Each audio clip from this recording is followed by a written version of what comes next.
Hey everyone, welcome back to my channel. I'm Nix, and are you ready to ramble? So guess what happened? The state capture website got hacked. What a fun piece of news to wake up to this morning.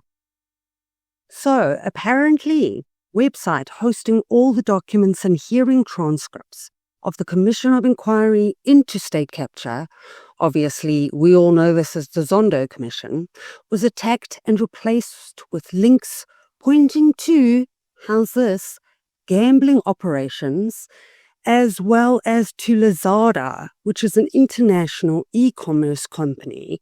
It is Southeast Asia's largest online shopping operator. What a joke! I must tell you, the IT infrastructure of the government, and I wouldn't want to be the person who gets paid to fix it. Let me put it to you that way. It's shocking. So, after broadband reported the issue, it notified the site custodian. So essentially, nobody knew about this until my broadband reported the issue. How crazy!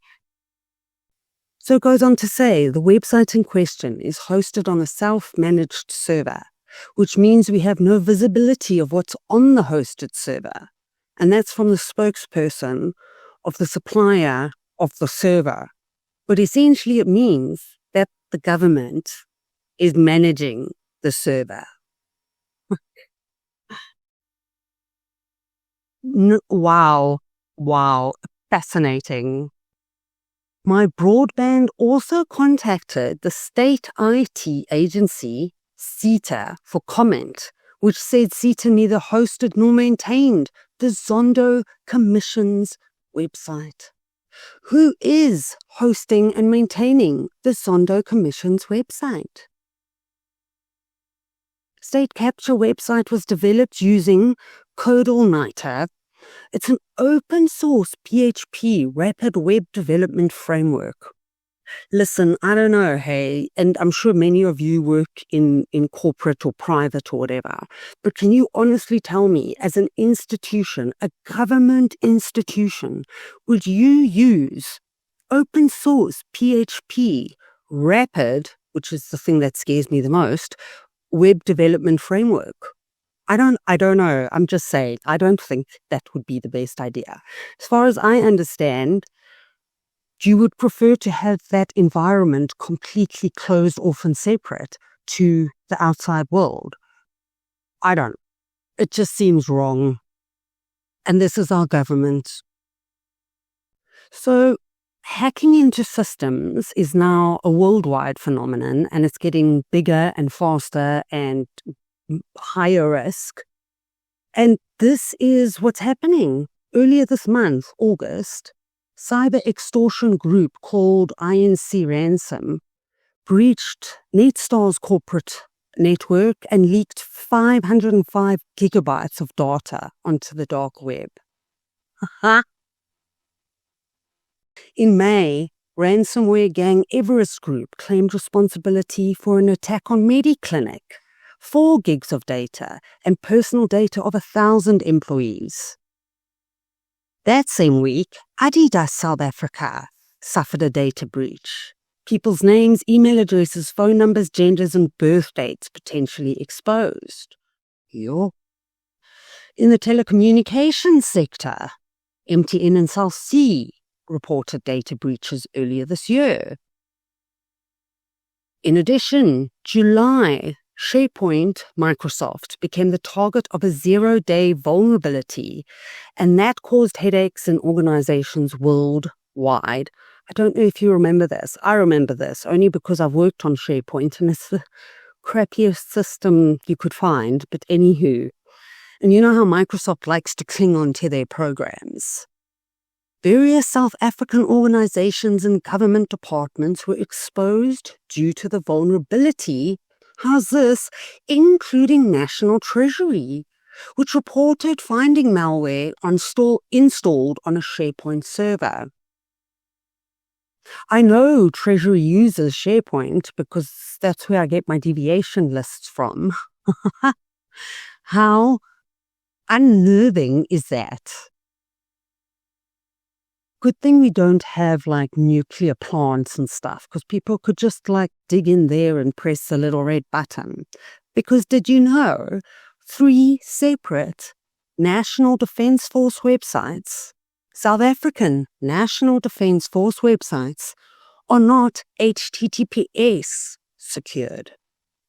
And why that's important will now come up on the screen because I can't explain it in layman's terms. Before I finish off, an article published earlier in August said security report released after hackers break into major South African financial system. This is SASSA grants, guys. Not a major South African financial system, a bank. No. This is the South African welfare system. Was hacked. And you know who uncovered it? Computer science students at Stellenbosch. I mean, let me quickly read through a couple of points on this article. An investigation into massive fraud in South Africa's welfare system was presented to Parliament. It uncovered that fraudsters had stolen people's identities and registered for the grants in their names. I think we're all familiar with that. But Cedric and Busan were first-year computer science students at Stellenbosch, and they discovered, investigated, and reported the issue last year.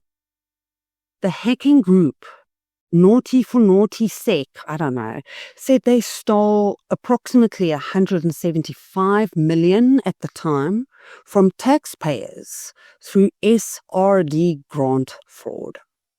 Fantastic. Super happy to read this sort of news. I'm sure many of you already know about this, but honestly, fresh news to me.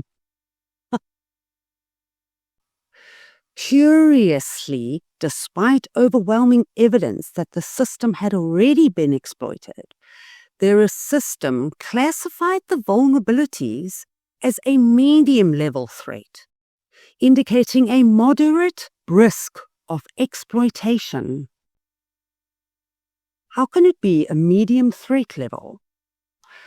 I mean, did you know that 90% of tax revenue goes to government salaries, grants, and financial debt? So I feel like this is an extremely high, glowing red threat level. But you know what? It's not your money, government. Don't worry too much about it. So here's, I guess, the sad part. You know how the ANC don't like to acknowledge anyone who can do better than them, which is, like 99% of the population. The Department of Social Development's officially sanctioned investigation into the SASSA security did not reveal much that Cedric and Gosai, the students, had not already disclosed. You know, it's also worth noting that the students were not compensated for their work. However, the report cost around 280,000 rand, R250,000, money that 2 students would no doubt have appreciated and could have put towards the investigation. I mean, talk about incentivizing the youth, incentivizing the students to work with the government to uncover corruption and fraud. But to take their report, duplicate it, pay somebody else 280,000 rand, shanana, thanks but no thanks. Please become a tax-paying citizen of South Africa. We promise to look after you. Vote for us again. Futsak, AUC, Futsak. Even more importantly, it is unclear how vulnerable the system still is and whether fraudulent claims are still being paid out. This is the state of our government. I mean, you must know how many reports I go through. The absolute shocking state in terms of quality and standardization. Every single website I come across for the government is different, and they all do different things, and some are secure and some aren't, and some have it and some don't. Shocking. Shocking, shocking, shocking. And I mean, at the end of the day, like some of you comment, it's on purpose. Literally, the chaos and the messed up systems is on purpose. Ugh. And our president continues to make a fool of himself on stage. This is my ramble. Hope it was good.